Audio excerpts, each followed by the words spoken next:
Yo, what is up everybody? Jacob here as always, and today we are going to be ripping the head all the way apart, valves, springs, and everything. So let's jump right into it and take a look. So right here, I just clean up the head a little bit, make sure there's no debris or just a bunch of oil sitting or anything. I just use some brake clean or whatever, and then I come in with some WD-40 and I spray it in there just to make sure anything that's iron isn't just bare metal. And then I clean up my work area, I get everything prepared, I slide it all over, and I start to figure out how to use the valve spring compressor.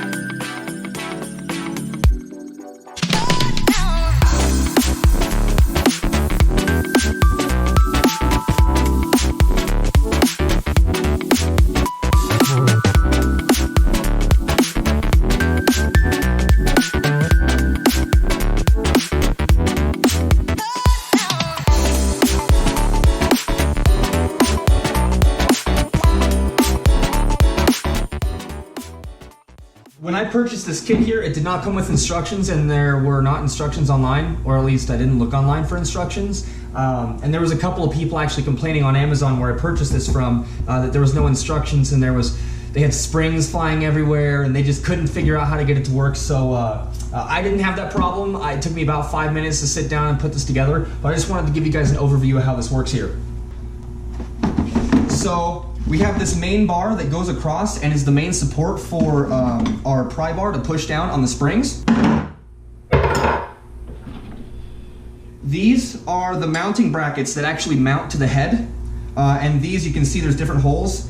These are meant to hold that pry bar, the bar that holds the pry bar in place. And then we have some mounting bolts, and these threads matched my head perfectly.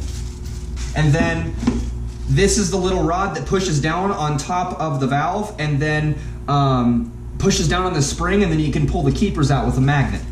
It's pretty self-explanatory, honestly. So I'll go ahead and give a demonstration.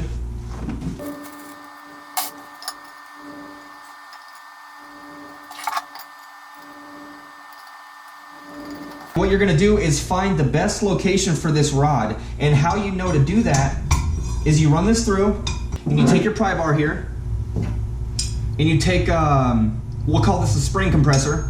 You're just gonna run this pin in through here. So get this lined up and just pick one. It matters, but for this, it does not matter. Just to show you. So what you're gonna do is you're gonna pick one of these here. I would choose this because you have more leverage, the furthest one out, but it's gonna depend on your head. And you grab this here, and you want to line up this pin depending on where your spring is located. So you want to get this sitting directly on top of the spring. You don't want it to be down too far or up too far. You want to have it sitting directly down on top so that when you push down on this, it pushes straight in on the spring. Otherwise, this can slip off and you'll have a bad day. So you want to line this up, and there's two factors here. One is going to be where this is located here, and then also where this rod is located too. There's a third factor, and that is going to be where these are positioned here. So I kept everything loose and then set this up and kind of wiggled things around to get it to sit perfectly straight. And then once that was there, I tightened down the bolts, and then I went in and I went through all of the springs.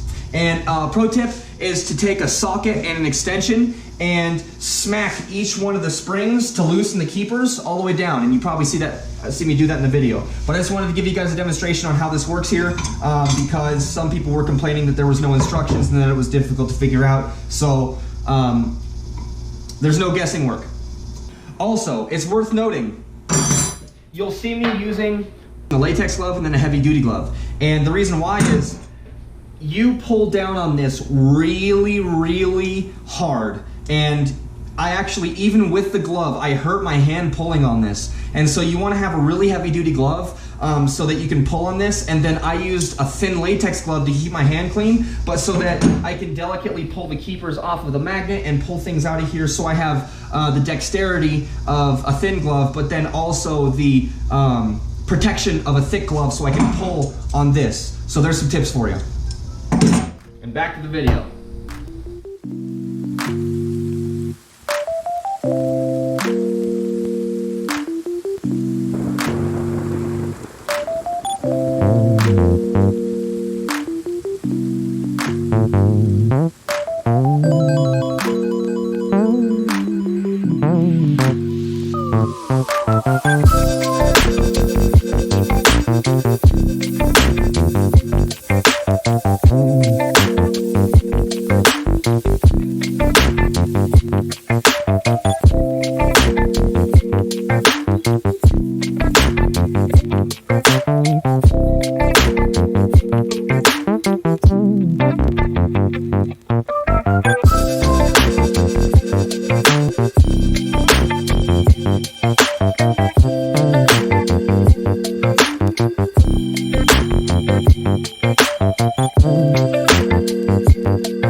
All right, so with the head all the way taken apart, keeping everything organized, we got the exhaust keepers, we've got the intake keepers, we've got intake valve springs, exhaust valve springs,